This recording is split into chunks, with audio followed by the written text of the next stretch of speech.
Bitcoin has seen a massive crash towards the downside, and while this is happening, we're creating some new patterns that are potentially suggesting the next move for Bitcoin. But more importantly, in today's video, I will talk about the biggest levels of support, the most important charts that are going to tell us where Bitcoin is heading towards next, because I personally think you are getting fooled since the funding rates on Bitcoin once again have been reset. So I will be talking about this and many more important charts. So without any further ado, don't forget to slam with the like button back above 1,000 likes. That will be absolutely incredible. And with that being said, let me jump straight away in towards the content. So looking at the imminent short term, Bitcoin had a massive crash towards the downside. And basically what happened in this crash is that massive amounts of long positions got wiped out. To be exact, more than 800 million US dollars worth of Bitcoin long positions got wiped out.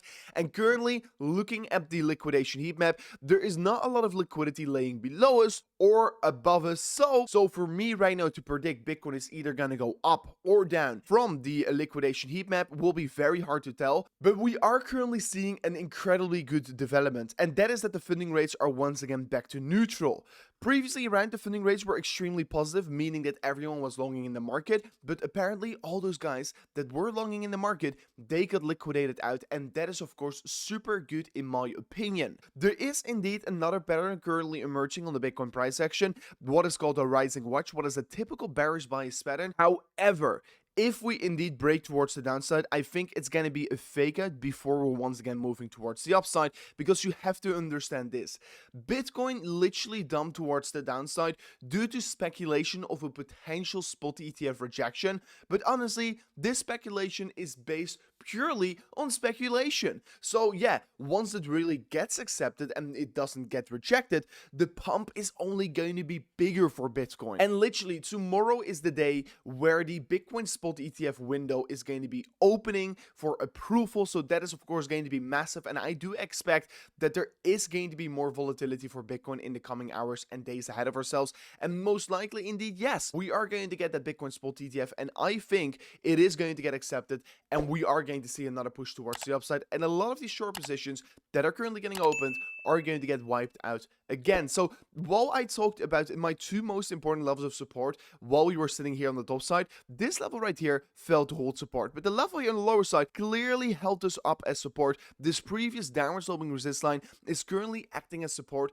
and that is a very good thing to be seeing in my opinion. And quickly going further in towards the imminent short term, guys, since we're right now creating that rising wedge pattern, there could be a potential scenario where Bitcoin is going to be breaking down, come down back again towards 41.6k potentially, and then bounce back towards the upside again. And honestly, if this were to be happening, if Bitcoin were to be going even lower than that and go even below $40,000, I still have my buy order set up here around 39.7k, like you can see here on BYBIT. Unfortunately, yesterday on that wick towards the downside, I just didn't got entered. I was so close with having an entry again, but unfortunately, I did not got entered. So I am still looking to be longing Bitcoin, but I am looking to do that in a favorable position where Bitcoin is, in my opinion, in an interesting range to be accumulating. So honestly, if you did got a position in yesterday, congratulations, you did an absolutely amazing job here. Usually what tends to happen is that Bitcoin tends to follow the liquidity and tends to grab the liquidity on the lower side before moving up.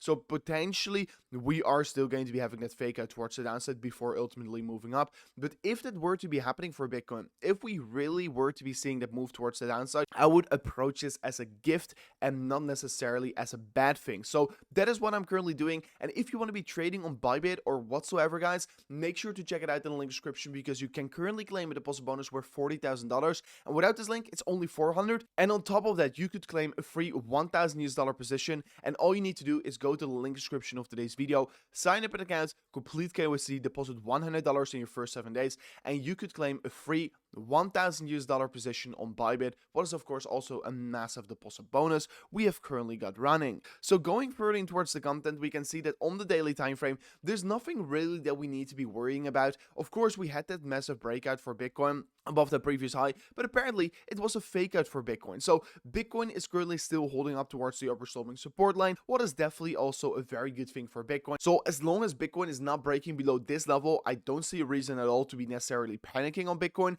And like I said in the previous videos, while we were trading in the red box, indeed it was a more dangerous period for Bitcoin. And if we will ever come back towards that green box, I would see this as a more favorable opportunity to be actually accumulating Bitcoin. And of course, if potentially the ETF does get rejected, of course it changes everything. But for now on, I do still see this as an interesting era where I would love to be accumulating more Bitcoins. Further on, we can currently see that Bitcoin on the weekly time frame also exactly got rejected from my red box of resistance. So guys, you should take these levels very seriously. I don't think we're just going to be just breaking above them. The thing we did do is that we cleared some sell orders and we're still hanging above $43,000. And I basically want to say, as long as Bitcoin is holding above 39.7k, I don't see a reason to be panicking. And yeah, we're just days out before acceptance for the Bitcoin spot ETF, and I think it is going to be absolutely crushing and pumping the prices for Bitcoin. So don't get fooled right now. This was it for me in today's update video. Thank you so much for watching, and I'll see you guys on the next one. Peace out.